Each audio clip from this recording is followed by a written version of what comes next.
Hello all, welcome to part 4 of relative CSS selectors. In this session, I am going to practically demonstrate writing proper relative CSS selector locators as part of solving all these challenges. By solving all these challenges, your skill set in writing proper relative CSS selector locators will definitely increase. So all these challenges we are going to solve on the sample application page. So let me take you to the sample application page. For that, I'll open the browser and type my first name, that is Arun, then my last name Moturi, then say dot github.io.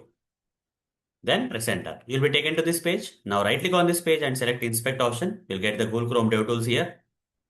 Then expand all this HTML code. Now click on this double arrow and select selector sub.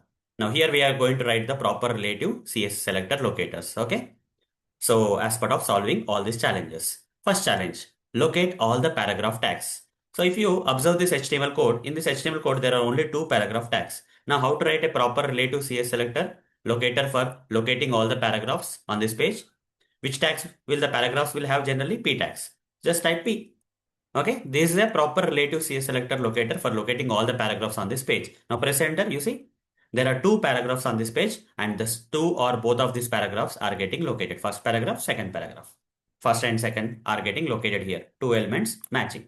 So this is the answer or solution for the first challenge. Locate all the paragraph tags. What is the answer? The answer is this simple P. Okay, the answer is simple P. Let me write it there. Now locate the paragraphs having ID as para1. So out of all these paragraphs, I want to locate the paragraph whose ID is para1. Okay. So this particular paragraph which is having the ID as para1, I need to locate. Other paragraph has a different ID. So how to locate the paragraph which is having the ID as para1?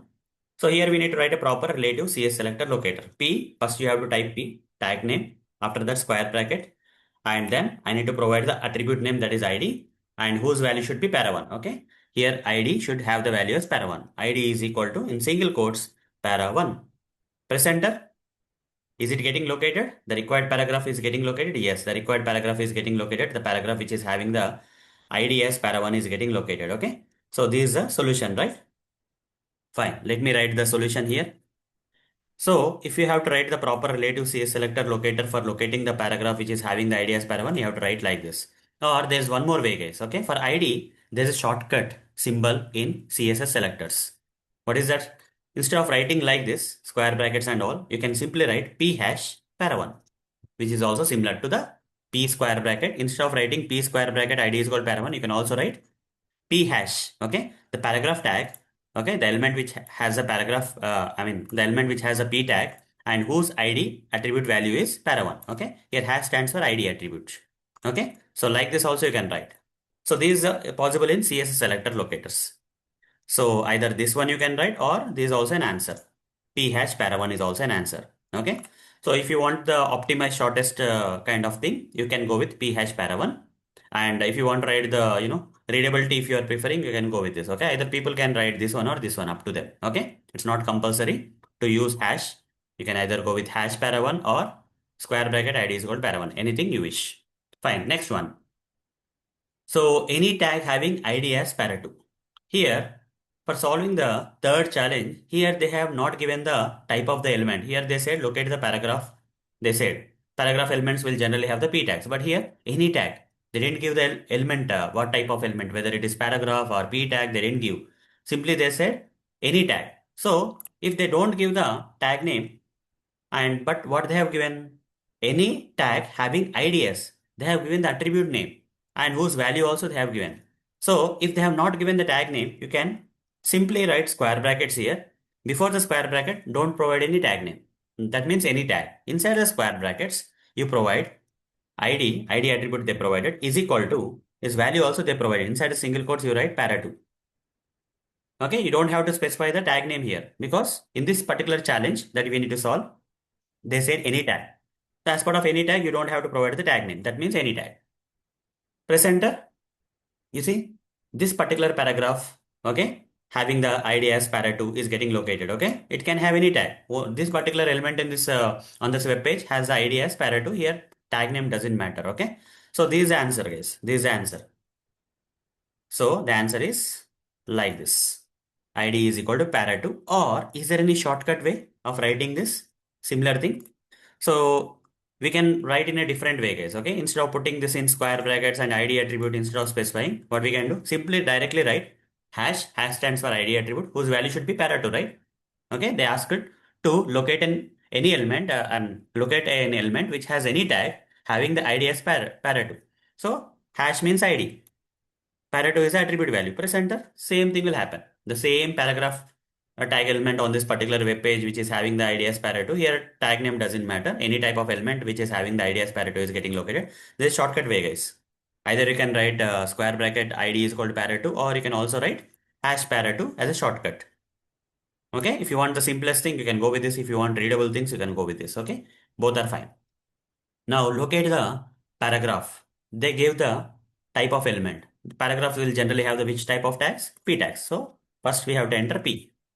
Locate the paragraph means you have to directly enter P here as a CS selector, relative CS selector. And they gave the attribute name as class, whose value should be main.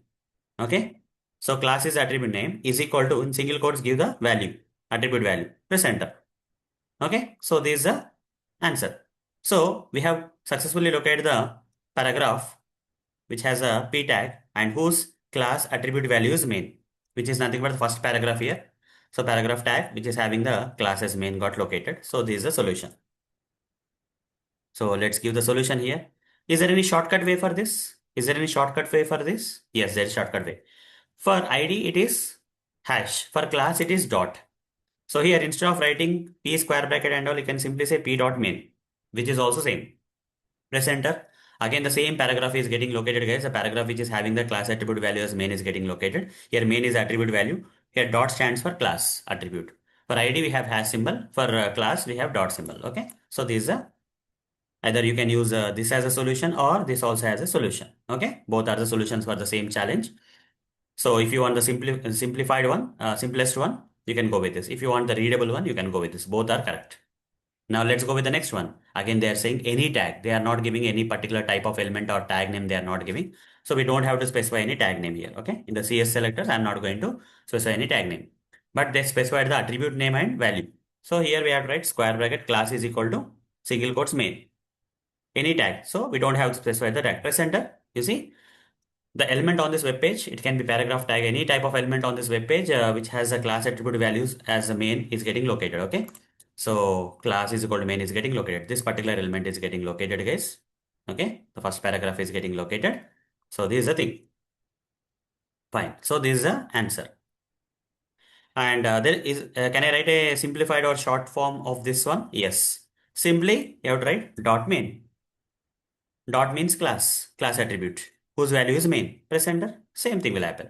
Okay. The paragraph which is having the paragraph element on this particular web page is having the class attribute value as main. Okay. Element doesn't matter, but because we didn't give the tag name, but it should have the class attribute. Here dot means class. Value is main. Okay. So this is also an answer. So both are the right answers, guys. If you want the simplified one or simplest one, you can go with the dot main, or if you want a readable one, you can go with the square brackets class is equal to main. Both are fine. Next, any tag having ID attribute with any value. Okay, so here just give me a second. Control Z. Let me remove this. There's a mistake in this challenge, given challenge. Just let me move it here. Okay. So like this, any tag, they didn't give the element, what type of element or tag name they have not given. So we cannot write any tag name here. Just clear it out. After that, they gave the attribute. ID as attribute. Square bracket ID you give. Okay. Square bracket attribute. Did they give any value? With any values, they said. They didn't give the value also. What is the value of this ID attribute? They didn't give. So this is a relative CS selector, which is nothing but you have to write the relative CS selector like this. Okay. So they told that it can be any element because any tag means any element. Okay, we should have the ID attribute. That's also fine. But its value can be anything again. This ID attribute value can be anything. If I press enter, there are two elements getting located, guys. Not a single element on this web page. There are two elements which have the ID attribute. Both are the paragraphs anyhow, but it doesn't matter which type of elements. Okay, because tag name is not given. But they should have the ID attribute. Yes, this particular element also has ID attribute. This particular second paragraph also has a ID element. So this is a solution, guys. This is a solution. So this is the solution for this challenge. Any tag having ID attribute with any value means, so this is a relative CSS selector we have to write. Okay, if you are able to write this kind of relative CSS selector, you are good to go. Anyhow, you are practicing here. I'm demonstrating here for learning purpose. Fine. P tag having, they gave the tag name P tag having the class attribute. They gave the class attribute also, but value they have not given. Okay. For the attribute, for the class attribute, they didn't give any value. How to write? But they gave the tag name. So first write the P tag. Next challenge, P tag. And they mentioned class attribute. So class is the attribute inside square brackets, but they didn't give any value with any value they said. So I cannot assign any value here. So this is nothing but the relative CSS selector that we have to write. Press enter. Here again, there are two elements on this web page which have the class attribute and the p tag and class attribute, p tag and class attribute. Value doesn't matter, main or sub doesn't matter because they didn't ask us to write anything like that. Okay. So this is a solution or answer for this particular challenge. Okay. Next, any tag having the class attribute with any value. Here they didn't give the tag name. Okay. Any tag or any element. Okay. So directly square bracket, class attribute they have again inside square bracket give class attribute, and value also can be anything. So you don't have to assign any value here. So directly this is the thing. Press enter. There are two elements on this web page which have the class attributes. Okay. So this is a solution. Okay guys. So by solving these challenges, I hope your skill set in writing proper relative CS selector locators for locating the elements on the web page have definitely increased. So that's all for this session. See you in the next session. Thank you. Bye bye.